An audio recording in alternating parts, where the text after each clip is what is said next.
നിങ്ങളെ വീഡിയോ ഒന്ന് കാണാം. എത്ര തവണ ഞാൻ കണ്ടു എന്ന് എനിക്ക് തന്നെ അറിയില്ല. എല്ലാവർക്കും അതാണ് ആ ഫീലിംഗ് എന്ന് അറിയില്ല. പല തവണ കാണാൻ തോന്നുന്നു. കാര്യം എന്ന് വെച്ചാൽ നമ്മളൊക്കെ വിചാരിക്കുന്നത് മനുഷ്യന് മാത്രമാണ് സ്നേഹം, അനുകമ്പ, ഇഷ്ടം, അടുപ്പം ഒക്കെ ഉണ്ടാവുക എന്നുള്ളതാണ്. ഒരു പൂവൻകോഴി ചത്തുപോയ ഒരു പിടക്കോഴിയോട് കാണിക്കുന്ന ഒരു അടുപ്പം അതിന് സഹിക്കാൻ പറ്റാത്ത രീതിയിലാണ്. ആദ്യം തന്നെ അത് ചിറകിലൊന്ന് ഒതുക്കി വെക്കുന്നു, പിന്നെ മറ്റേ ചിറക് കൊണ്ട് ഒതുക്കി നിർത്തുന്നു. ജീവൻ വരുമെന്നുള്ള വിശ്വാസത്തിലാണ്. അത് കഴിഞ്ഞിട്ട് സ്വാഭാവികമായിട്ടും അതിൻ്റെ യജമാനൻ സ്മെല്ല് വരണ്ടെന്ന് ചോദിച്ചാൽ അതിന് കുഴിച്ചിടാൻ വേണ്ടിയിട്ട് ഒരു മണ്ണ് മാന്തുന്നു. അങ്ങനെ മണ്ണ് മാന്തിയതിൽ കൊണ്ടുപോയി ഇടുന്ന സമയത്ത് പോലും പൂവൻകോഴി ഇങ്ങനെ പിടിച്ചു വെക്കുകയാണ്. അയ്യോ അതിലേക്ക് ഇടല്ലേ എന്നുള്ള രീതിയിൽ.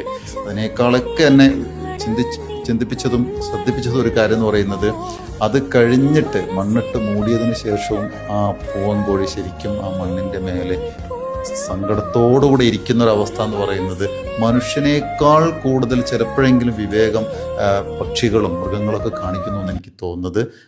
പിന്നെ വല്ലാതെ